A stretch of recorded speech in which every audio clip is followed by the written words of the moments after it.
What's going on YouTube? This is your boy D Wayne bringing you another YouTube video at this time. So basically what I'm going to be discussing with you guys today is the ban list. It is ban list discussion time, baby. Yeah. But yeah, it is that time because we've been waiting for it for so long. You know, obviously watch YouTube. A lot of YouTubers complaining why we don't have a ban list.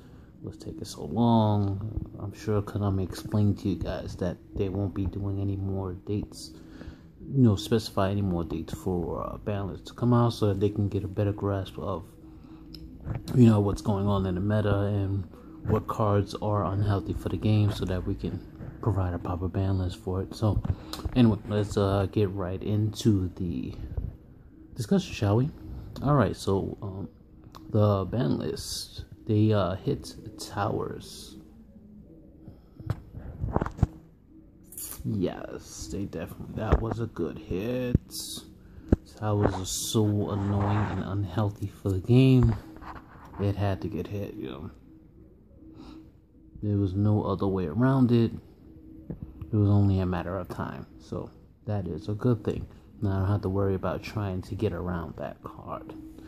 Alright, next they hit Shrit of Necros. Another totally amazing hit.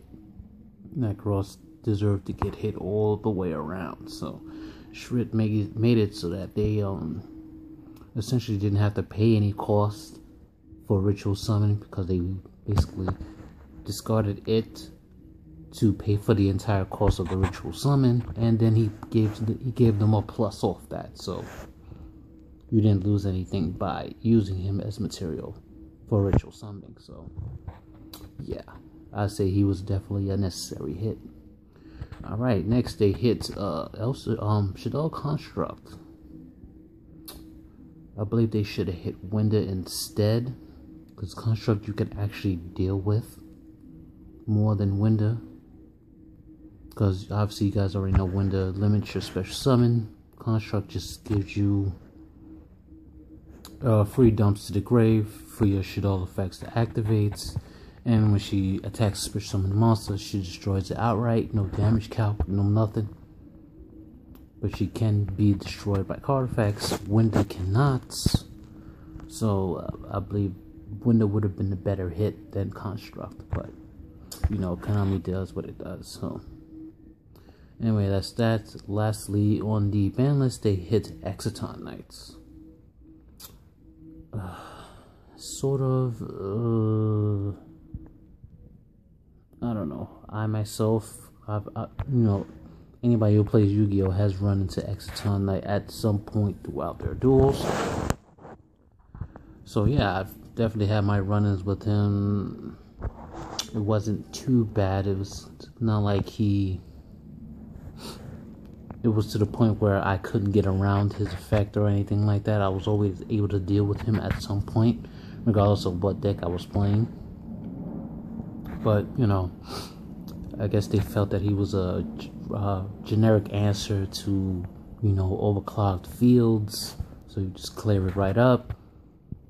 So they wanted to get rid of those. Essentially, it's the same thing as like hitting bottomless and compose and stuff, because they're generic answers to everything. So they wanted to hit generic answers to everything. So this is one of those things. So they got rid of it.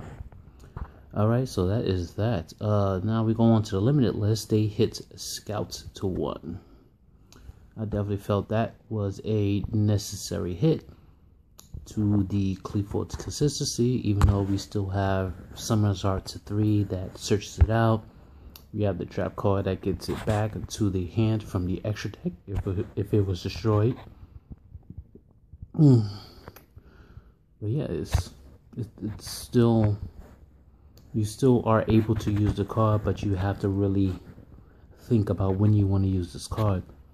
So that is, that's basically that on Scout. I'm just glad the Qliphorts got hit, so they're not as annoying to deal with. You still have the Helix Carrier, Stealth, and Shell and stuff to deal with. They can be rather annoying in and of themselves, but Scout was the one who brought all of them together. So, you know, it is what it is on that effect. Next they hit Graph of the Burning Abyss. Finally, Burning Abyss got touched for a change. Not just what the tour guide hit, but now we're hitting some of the actual Burning Abyss themselves. So, I think that's a good thing, because Graph was the one who got them from the deck, which made them even more consistent, because you can, once again, none of their effects miss timing, so regardless of how they're sent to the graveyard, even as attached through material, they can get their effects to go off. So, come on, son. Alright, so that's basically that. I felt that was absolutely necessary. So, alright, next they hit a Mathematician to 1. I don't know about Mathematician too much. It wasn't really relevant in my eyes, but you know, it obviously helps decks like Shadow get their effects, Light Horns, to mill their the level 4 that special summons itself, and then Synchro 7, you know, stuff like that. So, you know, it's more of an engine to get decks going when you're sending their stuff to the graveyard and stuff like that. So, you know, I think it's more of a support card than obviously a standalone. So I don't get why they really brought that to 1. I didn't see it as too bad, but apparently they have their reasons for doing what they do. So it is what it is. Alright, next they hit more Necros stuff. They hit Brionic and Unicorn. Yes, more Necros hits, meaning they're essentially phasing out the deck slowly but surely. Maybe the next ban list, they may just start hitting other stuff like Trish or Valkyris or something like that, just to, you know, limit the deck's capabilities so that other decks can come up into it. Alright, so that is that. Next, they hit Ulticanahawk, probably the most annoying card I've come across in a long time, because you can't escape. Well, the card escapes from everything. You Rageki, run away. I attack over it. Run away. Come on, son. Gotta get you another. Come on, son. You need to stop being such a pain in the ass, yo. But yeah, I felt that was a necessary hit. Plus, you only need one to be annoying anyway, so I felt that was necessary. Alright, next, El Shadow of Fusion got hit to 1. Another very annoying card in the Shadow archetype lineup. Especially with Winda, do it during the battle phase, doing during your turn, during, you know, the opponent's turn, so that limits their special summon when you use Winda. Such an annoying card. I'm glad that got hit, even though it can obviously still be brought back to the hand via Winda, Crystal, or any of the other El Shadows, minus Construct, of course. But yeah, any of the other El Shadows can bring this back to the hand when they're destroyed. So, alright, next they hit Rhoda to 1. Main purpose obviously was to try to hit the Satellite consistency, which it failed on, because Deneb is still a card, Altair is still a card, Vega is still a card. So you did nothing to the deck by doing that. You failed, Konami. So yeah, that is that. Alright, next, Semi-Limitless. There's only one card. They hit Seer of the Burning Abyss. Doesn't really matter. Burning Abyss can still do Burning Abyss. Just less card to do it with. That's all. So, alright, next we have the no longer limited cards we don't necessarily really care for. Chaos Sorcerer. So what? It was going to come back anyway. Xian, eventually, yes, it was going to come back anyway, because some 6 Samurais ain't doing nothing. Unless they get Gateway, then that's when there'll be such a problem. Alright, Spellbook of Fate is probably the most important one out of them, of course. Because I recently had, you know, two matches with a player at my locals who was playing spellbooks with the new list.